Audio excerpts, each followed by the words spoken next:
نور مجسم شفیع معظم رحمت عالم صلی اللہ علیہ وسلم نے فرمایا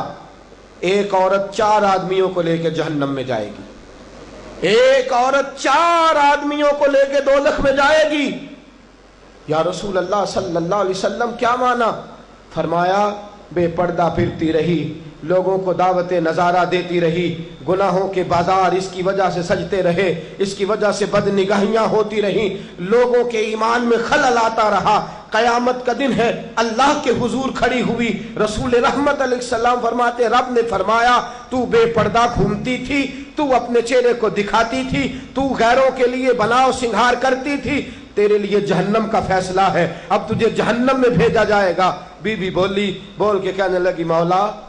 میرا اکیلی کا قصور نہیں، ذرا میرے باپ کو تو بلا۔ آنکھوں پہ پٹی نہیں باندھی ہم نے، ہم اندھے نہیں ہیں، ہمیں پتا ہے بیٹی کے ہاتھ میں موبائل نہیں دیا،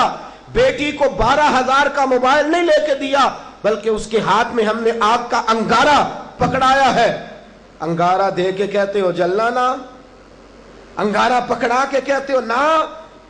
اس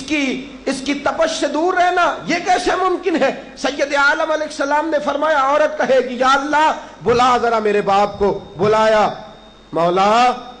اس سے پوچھ، ساری باتیں منوا لیتا تھا،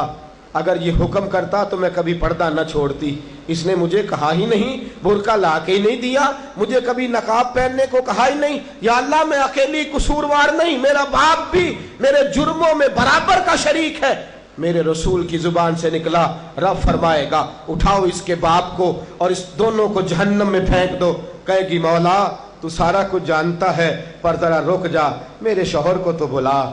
اگر ہنڈیا میں نمک زیادہ ہو گیا تو اس کے تیور بگڑ گئے،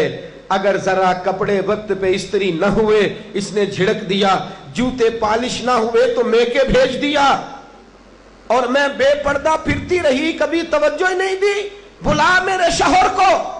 پورا قصوروار ہے یہ میرے گناہوں میں۔ میرے رسول فرماتے ہیں رب فرمائے گا اٹھاؤ اس کو اور اس کے شوہر کو اور اس کے باپ کو، تینوں کو دوزخ میں ڈال دو۔ کہے گی مولا نہیں، ذرا میرے بھائی کو بھی تو بلانا،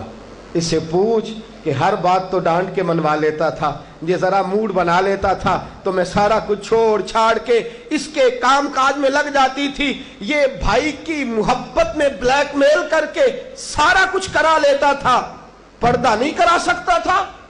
یہ میرے چہرے پر نقاب نہیں ڈلوا سکتا تھا۔ اللہ